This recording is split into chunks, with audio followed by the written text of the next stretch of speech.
오늘은 사울 왕의 모습을 살펴보면서 금단증상 분별하기라는 제목으로 영적인 단계들을 우리 함께 살펴보고자 합니다. 사람들은 대부분 익숙한 것을 좋아합니다. 복잡하게 생각하는 것 싫어하죠. 그냥 자연스럽게 나에게 익은 행동과 관계를 반복하는 걸 좋아합니다. 나이가 들어갈수록 더 그렇습니다. 나이가 들수록 새로운 사람을 사귀고 그 사람과의 관계에서 새롭게 경험되는 일들 귀찮아합니다. 좋은 것만 아니죠.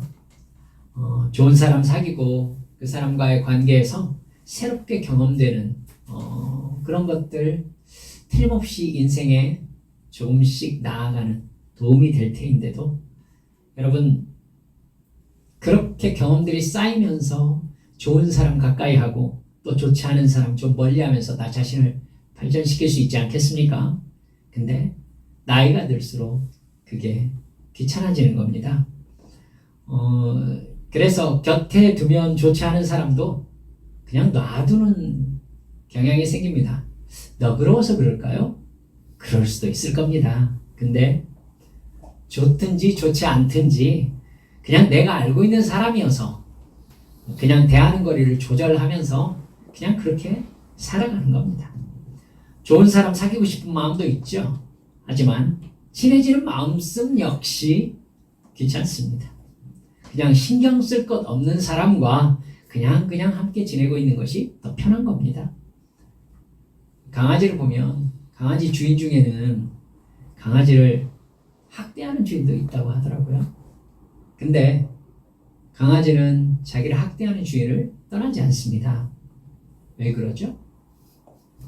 길이 들어서 그렇죠. 네. 길이 들면 행동 패턴이 생기고 그 패턴에 의해서 그 삶이 그려지는 겁니다. 그런 행동 패턴이 곧 자기 자신이기 때문에 그 패턴 바깥을 나가려고 하지 않는 겁니다. 그렇기 때문에 습관이 어떻게 드느냐 이게 정말 중요하다고들 이야기합니다.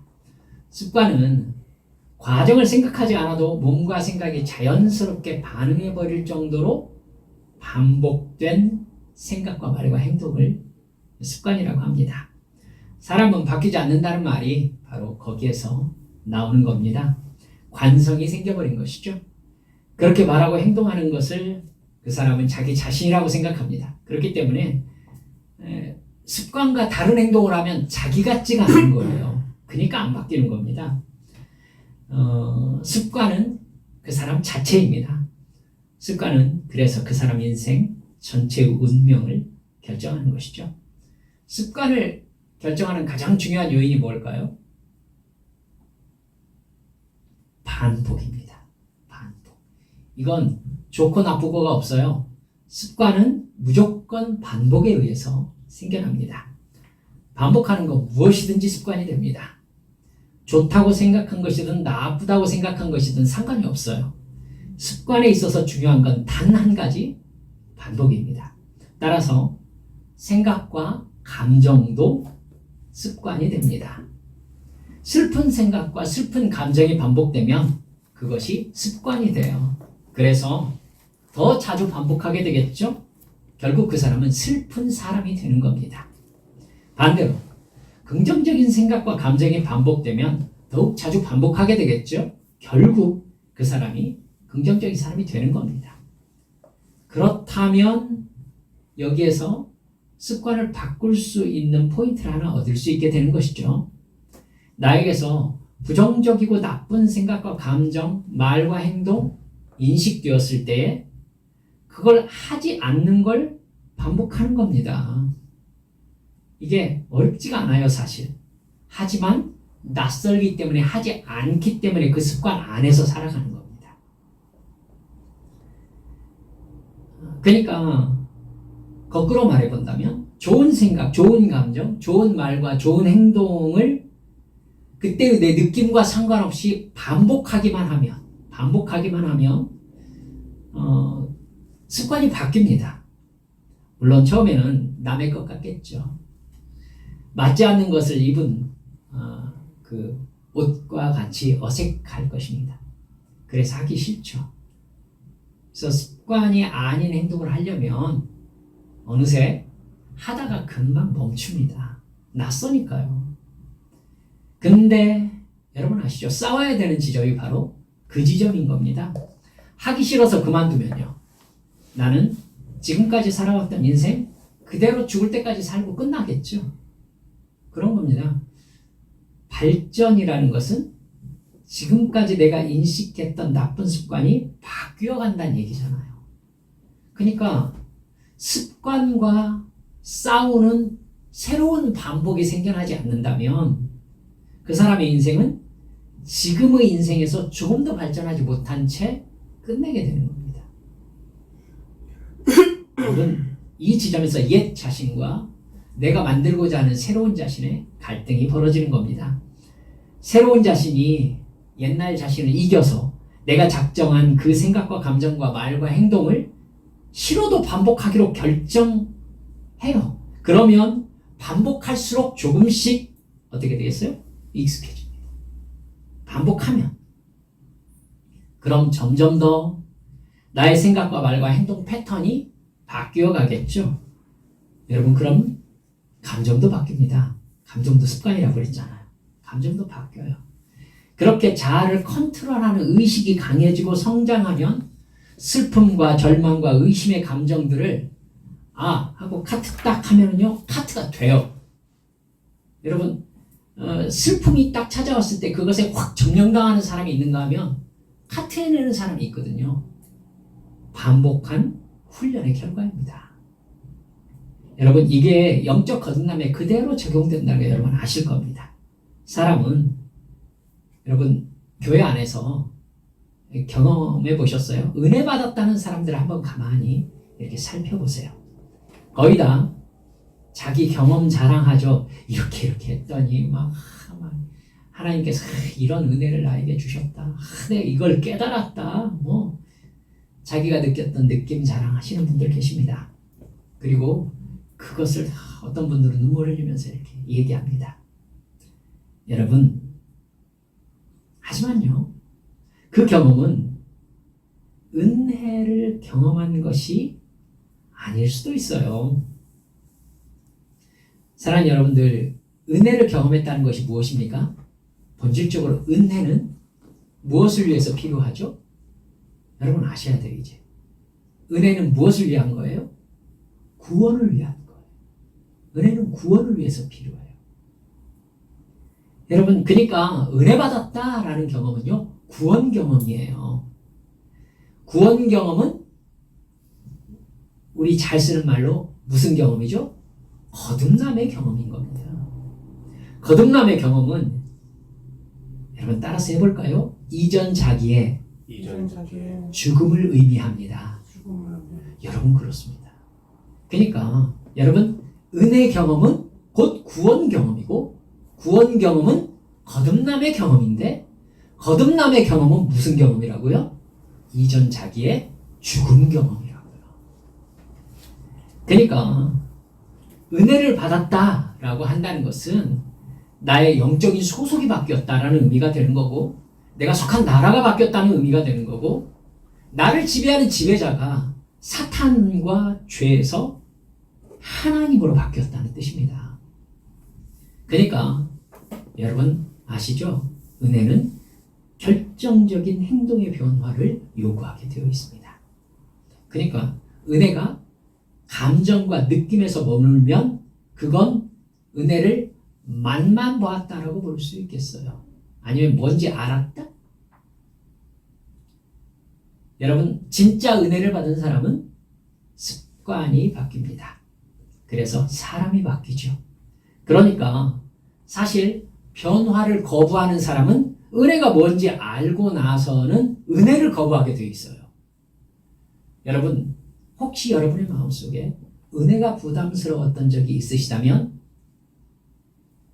바로 그 증상이 그겁니다. 은혜가 요구하는 게 뭔지를 아는 거예요. 근데 그게 싫은 거예요. 그 마음은 은혜를 거부하는 마음인 겁니다. 여러분, 은혜를 거부했다면 이제 문제가 심각해집니다. 무엇을 거부한 거죠? 구원을 거부한 겁니다. 구원을. 이렇게 심각한 문제예요, 이게. 그러니까 내 습관이, 죄의 습관이 하나님께서 내게 말씀하신 것을 순종해내지 못하는 습관이 변하지 않았다면 구원받은 게 아닌 거예요. 구원받은 게 아니에요. 안에 성령께서 있으시면 반드시 반복해서 말씀하시거든요. 근데 그것이 죄가 반복되면 마음에, 사도 바울은 이렇게 표현했어요. 양심에 화인 맞은 자, 불도장을 맞은 자 같아가지고 점점 더 마음의 가책이 줄어듭니다. 그래서 죄가 나의 것이 되어버리죠. 그 사람에게 하나님의 말씀이 들리지 않습니다. 그 사람에게 뭐가 없는 거라고요? 구원이 없는 거라고요. 그러니까 사람은 사실 본질적으로 은혜를 거부하게 되어 있습니다. 은혜를 주시옵소서, 은혜를 주시옵소서라고 얘기하는 사람, 여러분 그 은혜가 구원이 아니기 때문에 달라고 하는 거예요. 무슨 말인지 아시죠, 여러분? 그렇죠? 은혜를 주시옵소서라는 말을 막 달라고 하는 그 말을 사실 바꿔보면 그분은 뭘 달라고 하는 분들이 많냐면 돈을 주시옵소서, 돈을 주시옵소서, 내 소원을 이루어 주시옵소서, 그것도 공짜로, 이렇게 얘기하는 분들이 좋게 표현하기 위해서 은혜 달라고 얘기해요. 여러분, 은혜의 실체는 뭐라고요? 구원입니다. 구원입니다. 그리고 은혜는 반드시 강력하게 우리의 변화를 촉구하게 되어 있습니다. 그걸 느낀 사람이 은혜를 거부하게 되어 있고요. 사랑하는 여러분들, 그러나 제대로 은혜 받은 사람들은 영의 행동을 무서울 정도로 반복합니다. 그래서 기어이 습관을 만듭니다. 기도를 하기 싫은 건 내 육신에 새겨져 있는 죄의 본성상 어쩔 수 없습니다. 여러분, 우리는 모두 다 기도를 하기 싫어합니다. 여러분, 은혜의 통로가 기도이기 때문에 그렇습니다. 기도를 하기 싫어하는 사람은 은혜가 뭔지를 아는 사람이에요. 은혜가 뭔지 아니까, 기도해서 은혜 받으면 나의 변화를 촉구하니까 기도 안 하는 겁니다. 여러분, 기도가 부담스럽죠? 변하기 싫어서 그래요. 아주 틈만 나면 기도를 하기 싫습니다. 무슨 핑계를 대고서라도. 그게 사람의 본성이에요. 근데 여러분, 억지로 반복하는 겁니다. 기도는 억지로 하는 거예요. 기도하고 싶어 하는 사람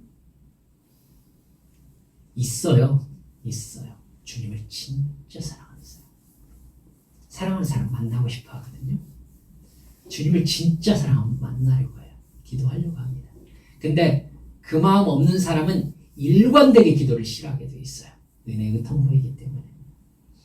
여러분, 근데 그걸 기어이 부딪혀서 이겨내야 되겠다라고 성령님이 감동 주시는 사람은요, 정말 하기 싫은데 기도를 해요. 억지로 합니다. 그럼 어떻게 됩니까? 반복이 무엇을 만든다고요? 습관을 만듭니다. 여러분, 예수님께서 감람산에 기도하러 가셨을 때 무엇을 따라? 습관을 따라 기도하러 가셨습니다.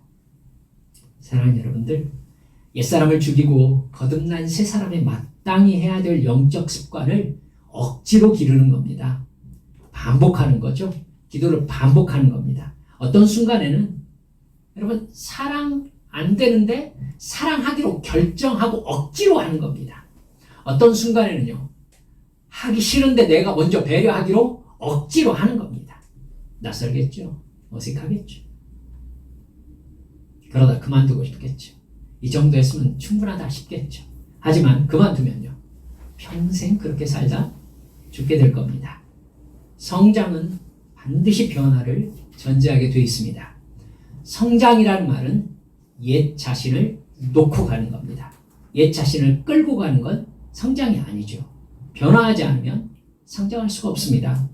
그렇게 억지로 영적인 삶의 생각과 감정과 말과 행동을 반복합니다. 그럼 점점 익숙해지죠. 여러분, 거룩도 익숙해져요. 예배를 사랑해지게 됩니다. 하나님과의 관계가 익숙해집니다. 점점 옛사람의 습관이 뭔지, 내가 나도 모르게 반복하고 있었던 죄의 습관이 뭔지를 인식하게 됩니다. 성령님의 감동하심이죠. 그 감동하심을 따라서 옛사람의 죄를 버리고 하나님께서 행하라 하신 말씀대로 행하기 시작하면, 반복하면, 싫어도 반복하면 여러분 익숙해집니다. 그리고 드디어 어느 순간 영의 삶이 편안해집니다. 어색하지가 않습니다. 다른 사람의 시선과 상관없이 하나님의 시선 앞에 사는 것이 편안해집니다. 성경 말씀대로 사는 것이 괜찮아집니다. 그리고 여러분 경험하셨어요? 기쁨이 생깁니다. 그리고 알아져요. 이제 나의 생각이 이 세상의 기쁨과 나의 유익이 아니라 하늘나라의 영광으로 옮겨갑니다. 자, 여러분 제가 이렇게 말씀드려도 되겠습니까? 드디어 거듭나는 것입니다. 드디어. 이걸 성장으로 해석할 수도 있겠죠. 거듭났지만 거듭난 사람답게 성장해 가는 것이다. 충분히 그렇다라고 말씀드릴 수 있습니다. 하지만 여러분 거듭났다고 하지만 옛사람의 죄가 반복되고 있는 이상 그 사람을 실제로 지배하고 있는 존재는 죄의 권세예요. 절대 행복하지 않습니다. 그렇기 때문에 거듭났지만 거듭났음에 대한 인식과 실감이 이루어지질 않아요. 근데 그것이 반복되어서 어느 순간 하나님께서 어느 부분을 탁 터뜨리세요. 그래서 너는 거듭났다. 그 사람은요 이제 그 다음부터 생각, 자기 정체성이 이 세상이 아니라 그 나라로 옮겨갑니다. 그러면 나의 지금의 상황과 관계없이 행복한 행복을 정말로 누리기 시작합니다. 이게 사랑이지요. 거듭난 사람의 영적인 생활인 것입니다. 그걸 못 해낸 사람은요 영적으로 옛사람을 죽일 수 없습니다. 결국 구원에 이룰 수 없습니다. 죄의 본성에서 가장 밑바닥에 있는 본질은 편안함의 추구입니다. 태어난 대로 사는 게 제일 속이 편하죠. 생각할 것도 없이 그냥 내키는 대로 살면 되기 때문입니다. 그래서 여러분 아이들 키워보셨잖아요. 아이들이 제일 싫어하는 게 뭐죠? 배우는 겁니다. 안 그런 것 같으세요? 여러분을 생각해 보세요. 어렸을 때 호기심은 머지않아서 하기 싫음으로 바뀝니다. 그래서 해야 된다라고 배우는 것은 애들은 한결같이 하기 싫어합니다. 그래서 애들이 제일 싫어하는 거 공부죠. 공부는 뭡니까? 배우는 거예요. 배우는 거. 배우는 것이 싫어요. 배우는 거. 배우는 게 뭐의 시작이기 때문이에요? 변화의 시작이기 때문입니다. 공부, 즉 배우는 걸 싫어하는 까닭은 변하기 싫기 때문인 거고요. 더 부지런해지고 더 사랑하고 더 많이 아는 것, 사람들은 누구를 막론하고 그걸 싫어합니다. 그게 타락한 인간의 본성입니다. 나는 움직이지 않고 다른 사람을 시키고 싶은 거예요. 네. 다른 사람이 나에게 시키는 것을 하기 싫은 거고요. 그런 본성에 사로잡혀 있으니까 사실은 반복하기만 하면 되는 변화와 성장을 절대로 하지 않으려고 버티고 있는 겁니다. 그 죄성에 강하게 붙잡혀 있을수록 그 사람은 자기 자신을 기준으로 삼습니다. 여러분, 기준이 뭡니까? 기준이라는 건 변하지 않는 걸 의미하잖아요. 그렇죠? 그러니까 내가 기준이 되면 나를 중심으로 다른 사람이 변해야 된다라는 얘기가 되잖아요. 그러니까 자기가 기준이 되려고 해요. 그러니까 자기는 안 바뀌는 거예요. 여러분, 그걸 가능하게 하는 게 뭡니까? 돈과 권력인 거예요. 내가 기준이 될 수 있는 거예요. 여러분, 이게 폭력입니다. 배우지 않으려는 성향, 그래서 내가 가진 무언가로 다른 사람을 강제하려는 폭력적 성향이요. 나이가 들수록 더욱 강화됩니다. 그래서 20대들은 우리 나이대를 보면서 뭐라 하죠? 꼰대라고 하는 겁니다. 안 바뀌어요. 안 바뀌어요. 배우려고 하지 않습니다. 사울왕은 이런 죄성과 자기중심적 폭력성이 전형적으로 드러나는 성경의 모델입니다. 이 사람은 하나님의 존재와 사랑과 능력뿐만 아니라 하나님의 뜻과 자기에게 주신 사명까지도 아주 잘 알고 있는 사람이었습니다. 자기가 왕으로 뽑힐 사람이 아니라는 걸 알고 있었어요. 그리고 뽑히는 과정 속에서 하나님이 신비하게 일하셨다는 것도 알고 있었어요. 더욱이 왕이 되고서는요, 자기 힘으로 감당하지 못할 전쟁에서 하나님의 도우심으로 자기의 왕권이 강화되었다는 것을 알고 있습니다. 여러분, 누가 봐도 자기가 생각하기에도 하나님이 하신 일이었고, 따라서 사울이 생각하기에 이스라엘 진짜 왕은 하나님이셨던 겁니다. 하나님은 사울이 빠지기 쉬운 권력의 욕망을 분별하게 하기 위해서 사울에게 직접적인 기적적인 하나님의 경험을 많이 하게 해주셨던 거죠. 근데 사울은요, 권력이 가지고 있는 이 죄의 본성을 극복하지 못합니다. 권력과 돈의 정체는 내가 하나님이 되는 도구예요. 내가 지존자가 되리라, 내가 지배자가 되리라는 욕망은요, 사탄이 인간에게 심어준 가장 기본적인 죄성입니다. 나 스스로 존재하리라, 다른 존재들을 나를 위해 존재하게 하리라, 선악과를 따먹고 소유하라고 유혹했던 권력인 겁니다. 여러분, 그 권력에 가장 근접한 위치가 누구겠어요? 왕입니다. 사울은 그러면 안 된다는 걸 알고 있었어요. 그 증거들을 가장 확실하게 알고 있는 존재가 바로 사울입니다. 그는 블레셋과의 전쟁에서 자기가 번제를 드려버리는 죄를 저지르잖아요. 사무엘이 와서 이렇게 얘기했습니다. 어찌 이런 심한 죄를 저질렀습니까? 하나님께서 당신 대신에 다른 사람을 왕으로 세울 것입니다. 여러분, 이거 엄청나게 심각한 경고죠. 하나님이 사울 왕을 세우셨으니까 하나님이 왕을 바꾸겠다고 하면 바뀌는 겁니다. 여러분, 지금 무엇이 잘못되었는지를 가장 엄중한 수준의 경고로 받은 것입니다. 아는 만큼 다시는 그러면 안 되죠. 저는 어쩌면 사울이 그 경고를 들었어도 그 사람이 그렇구나 하고 정말 위기의식을 느끼고 자기의 습관을 하나님으로 돌려서 반복해서 훈련하는 데 성공했다면 그 사람이 다윗에게 그렇게 왕권을 빼앗기다시피 처참한 인생을 살지 않았을 거라고 생각합니다. 근데 아말렉과의 전쟁에서 결정적으로 하나님의 거룩의 전쟁, 헤렘 전쟁이라고 하지 않습니까? 정결 전쟁입니다. 하나님의 의를 나타내는 전쟁이죠. 그 전쟁을 자기의 유익을 위해서 깨뜨립니다. 아말렉 왕 아각을 잡아오고 전리품을 챙겨오죠. 여러분, 실수입니까? 실수? 아니죠. 고의입니다. 반복되고 있습니다. 여러분, 이 부분 딱 짚고 넘어갑시다. 우리 삶에서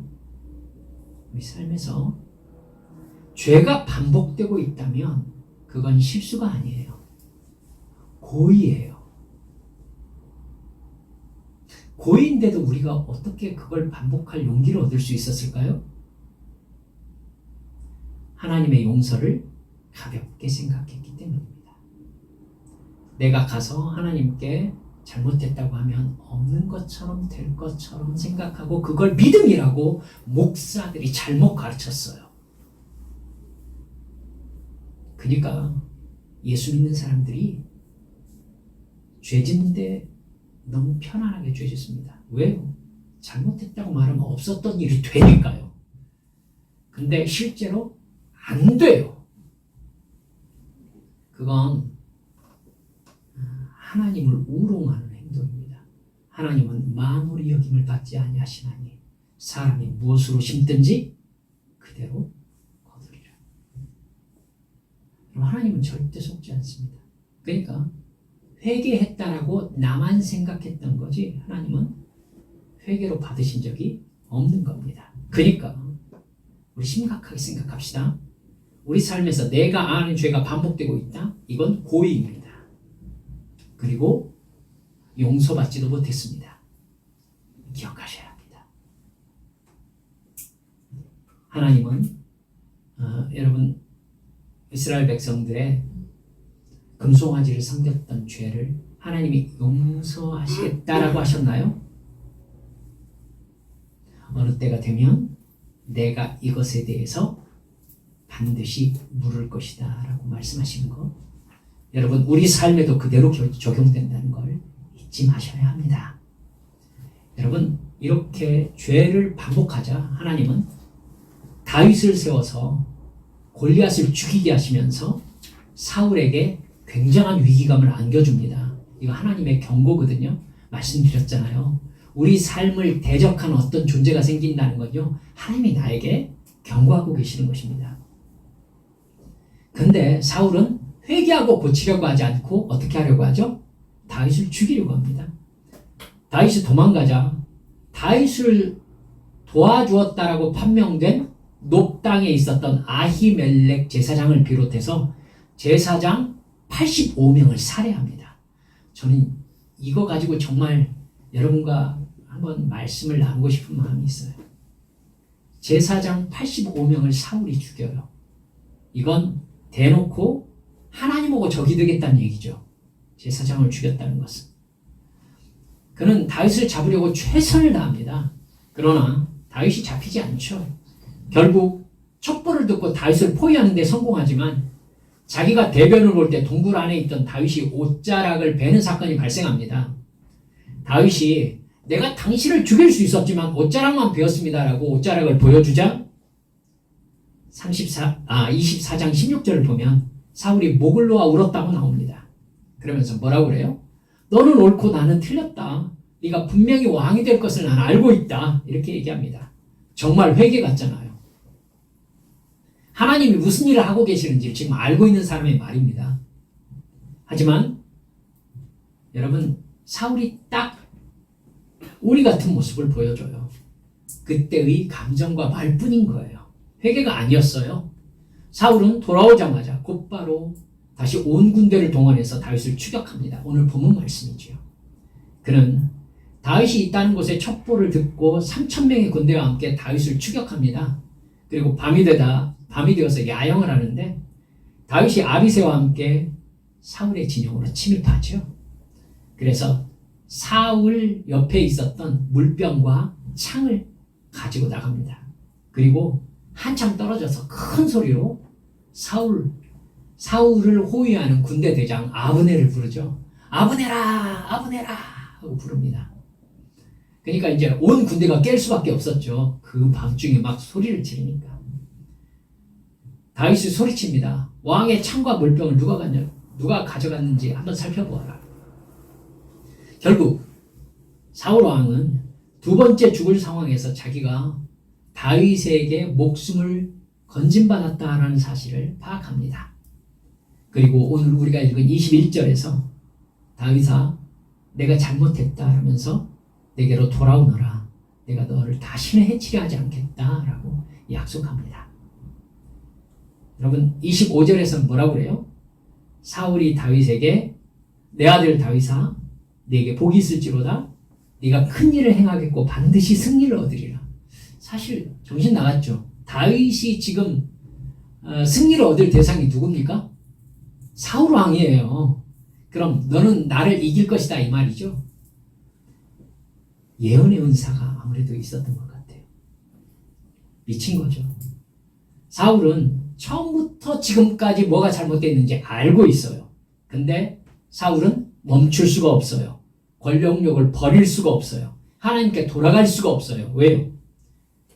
여러분 욕심의 욕망을 이길 영적인 힘이 없기 때문입니다. 욕심의 욕망대로 행하는 건 너무나 자연스러워요. 왕이 되었으니까 얼마나 자기 마음대로 살고 싶겠어요? 그러나 그의 반복되는 죄는 그에게 귀신이 들어오는 통로가 됩니다. 사탄의 지배를 받게 되는 거죠. 그런 사람들은 일시적으로 혹은 말로 회개라는 걸 할 수 있습니다. 하지만 죄를 끊어낼 만한 하나님과의 결속이 없어요. 결속이 없어요. 그러니 영적인 힘과 능력이 없는 겁니다. 죄를 짓지 않는 상태를 지속시킬 수가 없는 거죠. 죄의 금단 증상 때문입니다. 편안하고 자연스러운 옛 죄악의 상태로 돌아가고 싶은 걸 참지 못하는 겁니다. 그래서 결국 회개에 실패합니다. 우리는 여기에서 성령 충만의 증거를 확실하게 보게 됩니다. 성령 충만의 증거 중에 가장 중요한 것 중 하나가 죄의 금단 증상에 무너지지 않는다는 겁니다. 성령의 감동을 따라 죄를 그쳤을 때 본성을 거스른 부자연스러움을 느낄 수밖에 없습니다. 관성을 따라서 옛 죄의 쾌락을 누리려는 회귀 증상이 나타날 수밖에 없어요.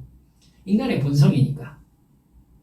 그리고 죄악의 쾌락과 즐거움이 갑자기 멈춘 금단 증상 나타날 수밖에 없습니다. 자연스러워요. 그런데 하나님과의 영적인 결속이 강하면, 즉 정말로 영의 습관을 반복해서 영의 습관으로 만들려고 하는 사람은 여러분 거기에서 기어이 영의 사람으로 거듭나는 단계에 나아갑니다. 그런데 사울처럼 그 금단 증상을 이기지 못하는 사람들은 자기 욕망을 따라 하나님을 배신하는 쪽으로 결국 돌아섭니다. 그리고 맨 처음 말씀드렸죠. 뭘 부담스러워해요? 이제 그때부터 은혜 받는 걸 부담스러워하는 겁니다. 은혜가 요구하는 변화의 요청에 응답할 수 없으니까. 사사기의 삼손은 분명히 자기 죄와 하나님의 뜻을 알고 있었음에도 불구하고 잠깐씩 하나님과 필요에 따른 교통을 통해 각성이 있기도 있었지만 끝내 여자와의 관계에서 비롯되는 죄를 그만두지 못합니다. 죄의 금단 증상을 극복하지 못합니다. 죄의 관성이 얼마나 강력한지를 우리에게 가르쳐주는 사람이 삼손입니다. 틀림없이 알만한데 여러분 드릴라가 말하는 거 보세요. 죽이려고 지금 그러고 있잖아요. 근데 뭐가 잘못됐는지를 삼손은 감지를 못해요. 감지를 못해요. 하나님이 아합 왕의 죄의 관성을 이길 수 없는 영적인 상태를 여러분 미가야 선지자를 통해서 강력하게 지적합니다. 넌 죽을 것이다. 넌 죽을 것이다. 근데 자기 죄의 욕망을 따르는 관성을 따라서 아합은 결국 참전을 결정합니다. 그리고 세상에 하나님 앞에서 옷 받고 있는 술수를 부린다? 아이고 정말 어떻게 이럴 수가 있어요? 하나님이 옷 바뀌면은 야 누가 아합인지 몰랐다 야 이럴 거예요? 거기서 죽습니다. 그는 자기가 죽을 자리를 찾아갔고 왜 죽는지를 알고 죽습니다. 성령님은 죄를 중단했을 때의 금단 증상을 이겨내는 사람은 거의 없다라고 성경에서 얘기하고 있어요. 그러나 성령께서는 틀림없이 죄에 대하여, 의에 대하여, 심판에 대하여 세상을 책망하시는 분이라고 예수님이 다시 말씀하십니다. 그렇기 때문에 죄의 관성 현상, 죄의 금단 현상을 이기게 도와주실 수 있으십니다. 금단 현상이 없을 수는 없겠지만 금단 현상을 통해서 죄를 이기는 내성을 키우면서 이기게 도와주시는 겁니다.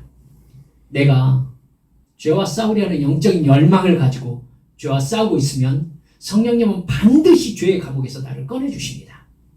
결국 그 죄에 승리하게 해주십니다. 그게 바로 성령 충만의 증거인 겁니다. 인간은 죄인이기 때문에 죄를 스스로 다룰 수는 없습니다. 오직 하나님만이 죄를 이기게 해주실 수 있습니다. 성령께서 그 일을 하시려고 나에게 오신 것입니다. 성령 충만이 아니고는 죄의 금단 현상을 절대로 이길 수 없습니다. 그렇기 때문에 성령 충만한 사람은 진정한 영적 자유를 얻습니다. 진리를 알지니 진리가 너희를 자유케 하리라. 여러분 그 자유를 누리는 것입니다. 오직 거듭난 새 사람만 하나님이 말씀하신 이 자유를 누릴 수 있습니다. 죄를 반복하면서 아직도 죄와 사망의 감옥에 갇혀있는 옛사람의 정체성을 붙잡고 있는 사람은 진리를 알수록 진리가 나를 억압하는 것처럼 느껴집니다. 진리가 내 자유를 구속하는 것처럼 느껴집니다. 여러분 이게 문제예요. 성경을 읽을수록 불편합니까?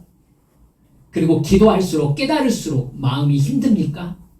여러분 진리가 내 자유를 구속하는 것처럼 느끼고 있는 거예요. 그건 내 정체성이 아직도 어디에 있다는 거죠? 옛사람에 있다는 뜻입니다. 그 마음이 사울의 마음이고 삼손의 마음이고 아합의 마음인 겁니다. 죄의 금단 증상 때문에 오히려 진리로 말미암아 하나님이 나를 죽이시는 것 같아요. 여러분, 하지만 진리로 말미암아 나의 옛사람이 죽는 게 곧 사는 길입니다. 아멘. 여러분, 배우지 않고 변화되지 않고 내 마음 내키는 대로 살면 하나님을 경험하고도 사울처럼 살게 됩니다. 주의 성령 충만함을 경험하셔서 주의 관습을 극복하는 믿음의 성도들 모두 되시기를 주 예수님의 이름으로 축원합니다. 우리 함께 기도합시다. 사랑하는 여러분들, 아직도 해결하지 못한 죄가 있습니까? 죄의 금단 증상 때문에 옛날로 휙 돌아가고 하면서 입으로만 잘못했다는 말 달고 사는 거짓 회개 속에 갇혀있지는 않습니까? 여러분, 부끄러워할 줄 알아야 되고요. 정말 심각하게 체크할 수 있어야 됩니다. 그게 즉각 나의 구원 여부와 연결되어 있기 때문입니다. 주여 깨닫게 해주옵소서. 나의 회개가 진정한 회개가 되게 하여 주옵소서.